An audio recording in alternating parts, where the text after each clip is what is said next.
আসসালামু আলাইকুম, সবাইকে শুভেচ্ছা জানাচ্ছি মাসুম মাহবুব। রমজানের সবাইকে শুভেচ্ছা জানাচ্ছি। একটি পবিত্র মাস, দোয়া কবুলের মাস এবং বলতে পারি বিশ্বের প্রতিটি মুসলমানের জন্য সবচেয়ে উৎকৃষ্ট মাস।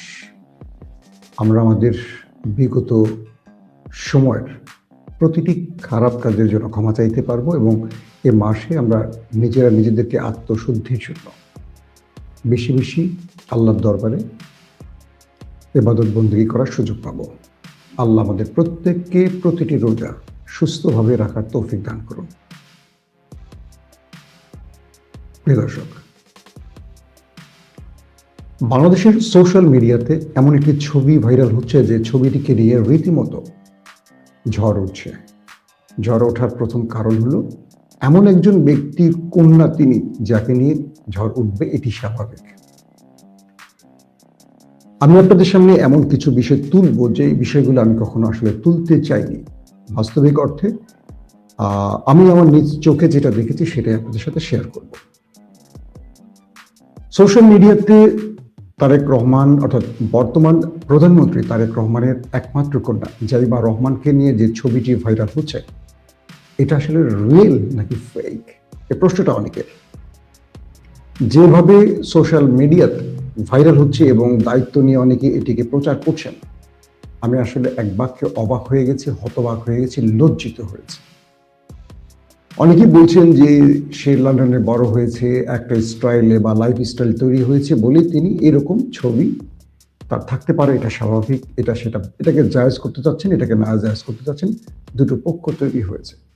বাস্তবিক অর্থে জাইমা রহমানকে নিয়ে যে ছবিগুলো ভাইরাল হয়েছে বা ভিডিওটা ভাইরাল হয়েছে, আমি কয়েকটা ফ্যাক্ট চেকিং প্রতিষ্ঠানের সাথে আজকে কথা বলেছি, একাধিকবার কথা বলেছি, এবং সেই সূত্রগুলোর পক্ষ থেকে বলা হয়েছে এটি ডিপ ফেক একটি ভিডিও এবং পিকচার পরবর্তী তৈরি করা হয়েছে।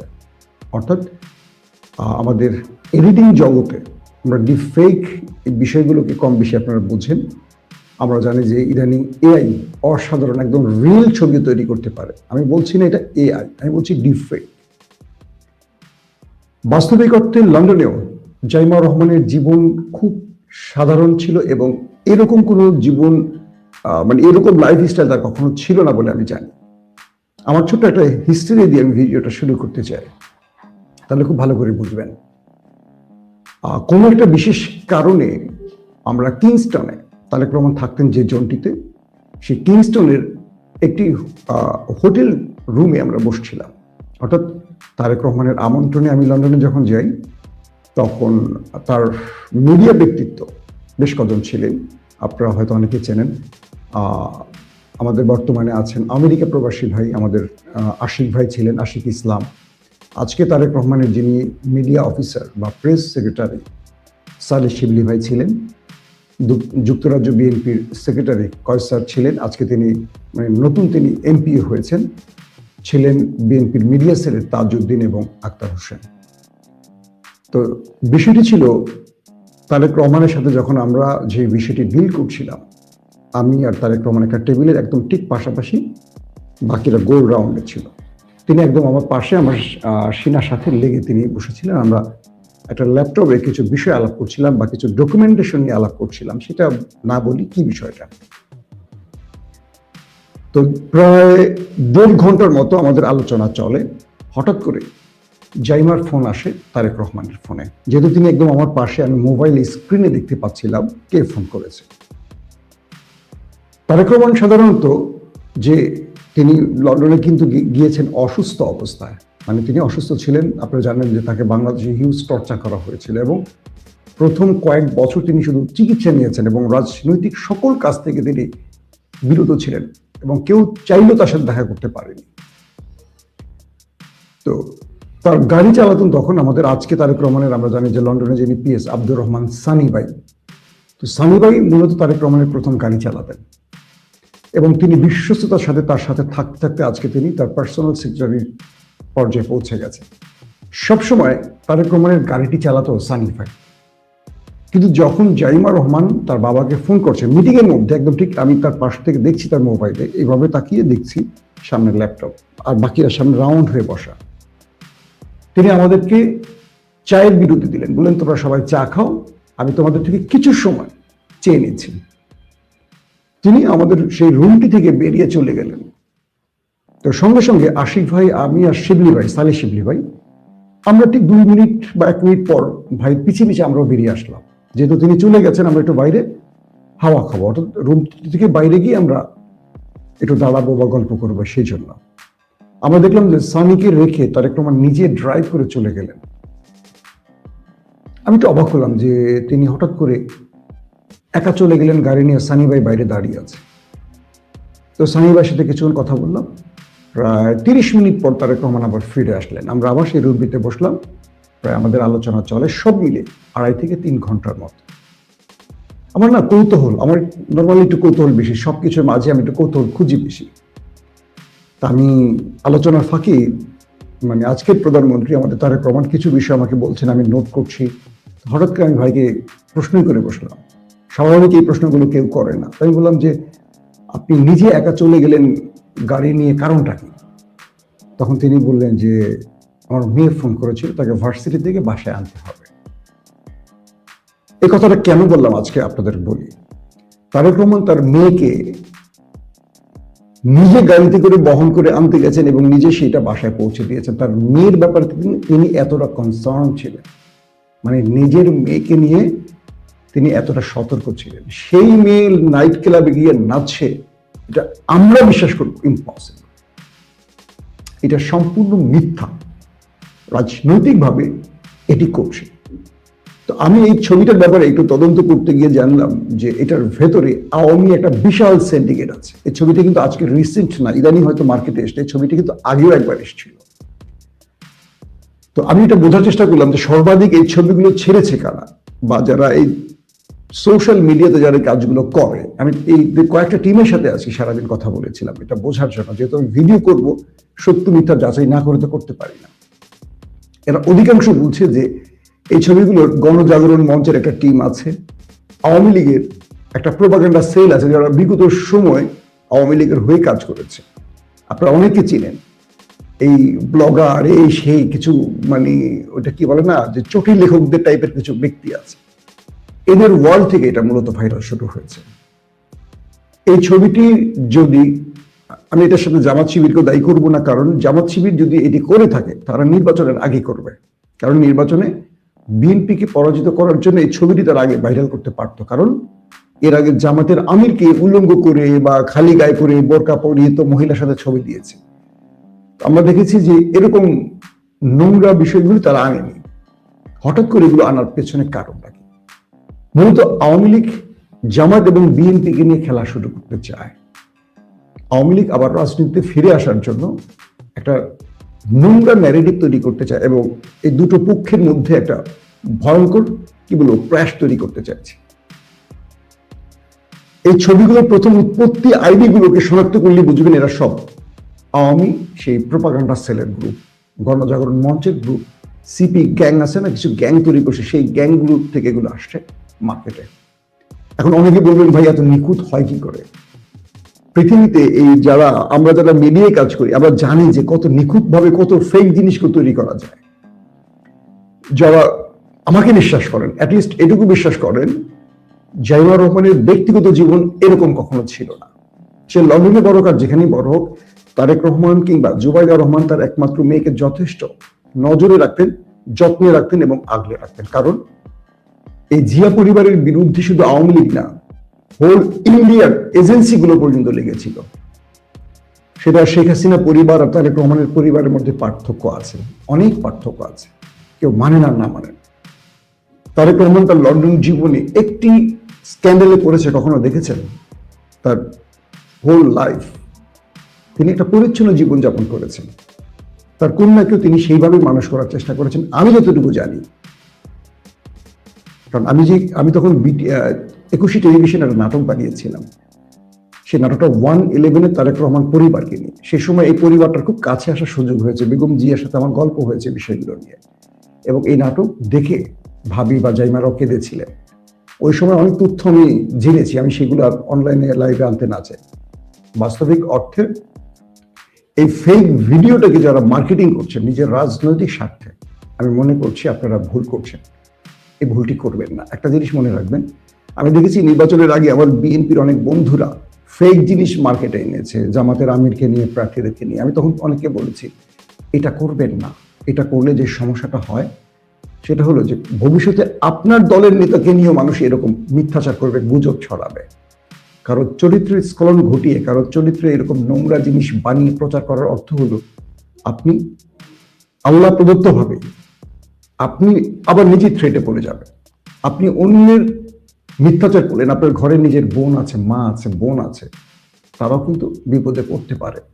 সোশ্যাল মিডিয়ার এই উৎকর্ষের জীবনে আমাদের অনেক হিসেব করে চলতে হবে। একটা মিডিয়া ভিডিও দেখেছেন, পিকচার দেখেছেন, চোখ বন্ধ করে বিশ্বাস করে সেটা ভাইরাল করে দিচ্ছেন আপনি সেই দল করেন না বলে। রাজনৈতিকভাবে আপনি তাকে ঘায়ল করবেন, এই মেয়েটার কি অপরাধ বলেন? এই মেয়েটা কি রাষ্ট্রের 1 টাকা চুরি করেছে? তার বিরুদ্ধে কোনো অভিযোগ আছে? সে মিশছে সবার সাথে, সে কিছু করতে চায় বাংলাদেশের জন্য, তার চিন্তা আছে বাংলাদেশকে নিয়ে, একটা ভালো প্ল্যান নিয়ে সে এসছে। পুরো লন্ডন জীবনে তাকে নিয়ে একটি স্ক্যান্ডাল আসেনি। হঠাৎ করে এখন এইসব ফেক ভিডিওকে দিয়ে আপনারা যেটা করছেন, যারা করছেন তাদেরকে বিনীত অনুরোধ করবে এগুলো করবেন না। আমি বিএনপিকে ভালোবাসি অর্থটা এরকম না, সত্যটার জন্য আমি কথা বলি। সেটা বিএনপির পক্ষে যাক আর বিপক্ষে যাক, আমি ছেড়ে কথা বলি না। কিন্তু এটা খুব একটা জঘন্য ব্যাপার। এই কাজগুলো থেকে আমাদের বিরত থাকা খুব জরুরি। আবারও বলছি, যারা সোশ্যাল মিডিয়াতে জাইমা রহমানকে নিয়ে কুৎসিত মিথ্যাচার বা গুজব বা ভিডিওগুলো ভাইরাল করছেন, ডিলিট করে ফেলুন। এগুলো করা অন্যায়। আসেন, আমি যেটা বলেছি, যেটা আমি কয়েকটা সূত্রে কিন্তু আমি কথা বলেছি, বলছি ডিপ ফেক ভিডিও। এটা কোনো আসল এটা রিয়েল কোনো ভিডিও না। যতটা রিয়েলি মনে হচ্ছে আপনাকে, এটা রিয়েল না। এটা নিয়ে আমি একদম কথা বলবো, এক্সপার্টদের বক্তব্য নিয়ে আমি আলাদা ভিডিও করবো ইনশাআল্লাহ, তখন হয়তো আপনাদের বিশ্বাস হবে। এত এইসব বিষয়ের এত ডিপলি এখন আলোচনা করতে চাই না। পুরো বিষয়টা কি সেটা হয়তো আমি নেক্সট কোনো ভিডিওতে আপনাদের জানাবো। 82 নম্বর বিষয়টি নিয়ে একজন লিখছি, আপনি ইদানিং বিএনপিকে ভালোবাসছেন খুব বেশি। ভাই, আমি বিএনপিকে ভালোবাসছি বা জামাতকে ঘৃণা করছি এরকম কোনো ভিডিও নাই আমার। দেখেন, যিনি প্রশ্ন করছেন তাকে বলি, এখন পর্যন্ত আমি বিএনপির সমালোচনাটাই বেশি করছি। কিন্তু আপনারা এককভাবে একটা দলের পক্ষে বা একটা বিপক্ষে চলে যান, এইটা ঠিক না। প্রতিটা দলের ভালো মন্দ বিষয় আছে, প্রত্যেকটা দলের। এখন সমালোচনা করলে চোখ বন্ধ করে সব সমালোচনা করবো, ভালোটা ভালো বলবো না, খারাপটা খারাপ বলবো না, এভাবে হবে না। এটা দলবাজদের কাজ, দল কানাদের কাজ। এভাবে রাষ্ট্র চলে না। উন্নত বিশ্বে এগুলো হয় না কখনো। এই দেশেই হয়। এই জন্যই দেশে পিছিয়ে পড়ে আছে। এই দেশে লুটেরারা নেতা হতে পারে, চাটুকাররা অর্থশালী হতে পারে। সুস্থ রাজনীতি এই দেশে হয় না আমাদের এই বোকামির জন্য। দর্শক, বাংলাদেশের বিভিন্ন প্রান্তে বিএনপি ক্ষমতায় আসার সাথে সাথে আওয়ামী লীগের অফিস খুলে যাচ্ছে। খুব ভয়াবহ একটা ব্যাপার এটা। আমি জানি না বিএনপি নিজের কফিনে পেরে গেছে কিনা। পঞ্চগড় থেকে যেই যাত্রাটা শুরু হয়, এটা অনেক জায়গায় হয়েছে। আবার কোথাও কোথাও আওয়ামী লীগ অফিস খুলতে গিয়েও জনতার ধোলাইও খেয়েছে। বিষয়টা হলো, দুটো ইতিহাস সবাই জানি। শেখ মুজিবের মৃত্যুর পর হাসিনা যখন দেশ ছেড়ে চলে গেছেন, তো এরপরে কি হয়েছিল? শহীদ প্রেসিডেন্ট জিয়াউর রহমান যখন দায়িত্ব নেন, রাষ্ট্রের ভার নেন, তিনি দেশে শেখ হাসিনাকে ফিরিয়ে এনেছিলেন বহুদলীয় গণতন্ত্রের প্রবক্তা হিসেবে। এর কয়েকদিনের মাথায় শহীদ প্রেসিডেন্ট জিয়াউর রহমান শহীদ হয়েছিলেন। অনেকেই বলেন, বিএনপির বড় বড় রাজনীতিবিদরা বলেন, বাংলাদেশের সফল কলামিস্টরা বলেন, শেখ হাসিনাকে দেশে এনে জিয়া তার মৃত্যুকে ত্বরান্বিত করেছে। যে বিএনপি আওয়ামী লীগকে রাজনীতির সুযোগ করে দিয়েছে, সেই জিয়া প্রাণ হারিয়েছে। এরপর খালেদা জিয়াকে এক কাপড়ে ঘর থেকে বের করেছিলেন। খালেদা জিয়াকে নিয়ে এই শেখ হাসিনা এমন কোনো নোংরা কথা নেই যা বলেননি। তার স্মৃতির স্বামীর ঘরটি থেকে তাকে শুধু উৎখাতই করেননি, তার সন্তানের কোমর ভেঙে 18 বছর দেশে আসতে দেননি। এবং তার বিরুদ্ধে এমন কোনো মামলা নাই, মিথ্যা মামলা নাই যা করা হয়নি। আওয়ামী লীগকে যারা ক্ষমা করে দিচ্ছে, আমি মনে করি আওয়ামী লীগ তাদেরকে নিশ্চিহ্ন করে দেবে। আমি ইদানিং বিএনপির ভাইদের মধ্যে একটা প্রচলন দেখছি, তারা এনসিপি আর জামাতকে শত্রু মনে করছে আর আওয়ামী লীগকে বন্ধু মনে করছে। আওয়ামী লীগকে বন্ধু মনে করার প্রধান কারণ হলো, এবার নির্বাচনে আওয়ামী লীগের ভোটগুলো বিএনপি পেয়েছে, আমি ধারণা করছি। তো আওয়ামী লীগ আওয়ামী লীগের ভোটগুলো পাওয়ার কারণে বা বিএনপি ক্ষমতা বসার কারণে তারা হয়তো তাদের সেই দায়ভার শোধ করছেন, তারা হয়তো আওয়ামী লীগের প্রতি তাদের দায়িত্ব পালন করছেন। কিন্তু মনে রাখবেন, বিএনপি খাল কেটে কুমির আনছে, এটা করবেন না। একদিকে জুলাই বিপ্লবের স্পিডের বিরুদ্ধে মনে হচ্ছে আপাতত বিএনপিকে, আবার আওয়ামী লীগকে মিছিল মিটিং এর সুবিধা করে দিচ্ছেন। দেশের বিভিন্ন জায়গা থেকে আওয়ামী লীগের লোকেরা বেরিয়ে আসছেন, দেশে ঢোকা শুরু করেছে, অনেকে জামিনে মুক্তি পাচ্ছে, অনেক সাবেক এমপিরা মুক্তি পাচ্ছে। এই সিনারিগুলি খুবই খারাপ। এগুলি বলে দিচ্ছে পর্দার অন্তরে বিএনপি কোনো আতাত করে ক্ষমতায় এসছে। এক, দিল্লির কাছে কোনো দাসখত দিয়ে এসেছে যে আওয়ামী লীগকে আবারও রাজনীতিতে অ্যাক্টিভ করবে বিএনপি। অর্থাৎ ডিপ স্টেট বা ইন্ডিয়া বিএনপিকে এমন শর্তেই ক্ষমতায় বসিয়েছে, এটা কিন্তু আমাদের কাছে দৃশ্যত তাই মনে হচ্ছে। এই কাজটি বিএনপি করবে আমরা আশা করিনি। আর আমি এটুকু বিশ্বাস করি, তারেক রহমান যখন বাংলাদেশের প্রধানমন্ত্রী, তিনি আওয়ামী লীগকে এত সহজে ক্ষমা করবেন এটা আমার বিশ্বাস না। তবে আমার কাছে মনে হচ্ছে কার্যত তারেক রহমানের হাতে পুরো ক্ষমতা নেই, ক্ষমতা নেপথ্যে অন্য কারো হাতে। ডিপ স্টেট নিয়ন্ত্রণ করছে তারেক রহমান পুতুল মাত্র, এরকমও মনে হচ্ছে অনেক কিছুতে।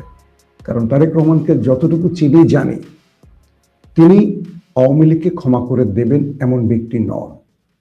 তাহলে বিএনপি জুলাই স্পিডের বিরুদ্ধে দাঁড়াচ্ছে, গণভোটের বিপক্ষে দাঁড়াচ্ছে, এই যে কথাগুলো আসছে, এটা কেন আসছে? তার মানে বিএনপির মধ্যে অদৃশ্য কেউ কলকাঠি নাড়ছে। ডিপ স্টেট বিএনপিকে 200-র অধিক 2/3 মেজরিটি দিয়েছে। কেন কেন জামাতের থেকে 50-এর অধিক আসন কারচুপি করে কেড়ে নিয়েছে? তার প্রধান কারণ, বিএনপিকে দিয়ে অনেক কিছু করতে চায়, আর করার জন্য এই আসনগুলো বিএনপির লাগবে। বিএনপি চাক আর না চাক, ক্ষমতায় বসার সত্ত্বেও তারা এরকম কিছু করতে চায়। এগুলো হলো বিরোধী মতের অভিযোগ, অর্থাৎ আমার না, এগুলো বিরোধী শিবির এই অভিযোগগুলো করছে। তো বিএনপি যদি একই কাজ করে, তাহলে বিরোধী মতের বা বিরোধী দলের এই অভিযোগ সত্যতা প্রমাণ মিলে যাবে।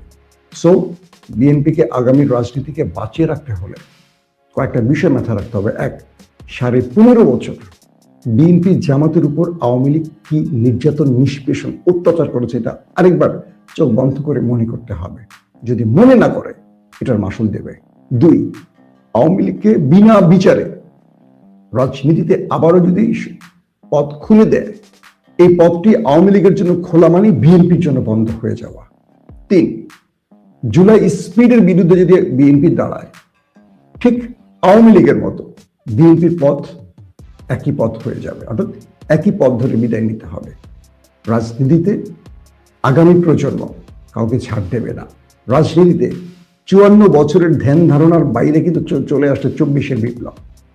এই সময়টি কাউকে ক্ষমা করবে না, লিখে রাখতে পারেন। আজকে মনে হচ্ছে সকল ক্ষমতার মালিক একজন ব্যক্তি বা একটা দল, এটা বেশি দিন হয়তো বা চলবেও না। কারণ রাষ্ট্রের মধ্যে গুরুত্বপূর্ণ প্রত্যেকটি জায়গায় এখনো ফ্যাসিস্ট আওয়ামী লীগের লোক বসে আছে। তারেক রহমান ক্ষমতায় বসলে বা বিএনপি ক্ষমতায় বসলে কার্যত অদৃশ্যে নেপথ্যে আওয়ামী লীগের সেট আপ এখন তৈরি আছে। কারণ শেখ হাসিনা তার 15.5 বছরে রাষ্ট্রের প্রত্যেকটি পয়েন্টে একদম 10টা লেয়ার পর্যন্ত তার লোক সেট আপ করে রেখেছে। আপনি এ কে সরাবেন বি আওয়ামী লীগের, বি কে সরাবেন সি আওয়ামী লীগের, সি কে সরাবেন ডি আওয়ামী লীগের, ডি কে সরাবেন ই আওয়ামী লীগের। শেখ হাসিনা 10টি লেয়ার পর্যন্ত আওয়ামী লীগের লোক সাজিয়ে রেখেছে। আপনি কি করছেন? আপনি ডিসি বদলি করছেন, ভোলার ডিসিকে আপনি কুড়িগ্রামের ডিসিকে, এরকম ওই আওয়ামী লীগে তো ঘুরে ঘুরে চলে আসছে। এসপি একইভাবে আসছে। আপনি যেই লেয়ারে টান দিচ্ছি সবই আওয়ামী লীগ। হয়তো বিএনপি জামাত সেজে আছে, খোঁজ নিয়ে দেখেন। তো আওয়ামী লীগ এই দেশে পাড়া দেওয়ার সঙ্গে সঙ্গে দেখবেন মিডিয়া কু হবে, পুলিশের মধ্যে কু হবে, সেনাবাহিনীর মধ্যে হবে, প্রত্যেকটি প্রতিষ্ঠানের মধ্যে কু হবে। বিএনপি অসহায় হয়ে যাবে। আবার বিএনপি জামাতের হাত পা ধরে বলবে, আসো ভাই, আমরা আবার দেশ রক্ষা করি। এই দেশ রক্ষার চিন্তাটা ক্ষমতায় বসে করতে হয়, বিরোধী দলে গিয়ে করতে হয় না। তাই বলছি, আওয়ামী লীগের বিচারগুলো খুব জরুরি। বিচারের পর মানে আওয়ামী লীগের এই অপরাধে বিচার শেষে তারপর সকল দল মিলে সিদ্ধান্ত নেই আওয়ামী লীগ বাংলাদেশে রাজনীতি করতে পারবে কি পারবে না। নতুবা আমরা মনে করি, যদি কারো দাসখত দিয়ে আওয়ামী লীগকে ফিরিয়ে আনার চুক্তি করা হয়, তাহলে দেশের জন্য একটা নির্লজ্জ ইতিহাস তৈরি হবে, একটা ভয়ঙ্কর ইতিহাস তৈরি হবে। কারণ এই দেশে আওয়ামী লীগ ফিরে আসা মানে বিএনপি, জামাত, এনসিপির কবর রচনা করা। আপনারা আপনাদের কবর রচনা করবেন কিনা এখন চিন্তা করেন। আল্লাহ হাফেজ।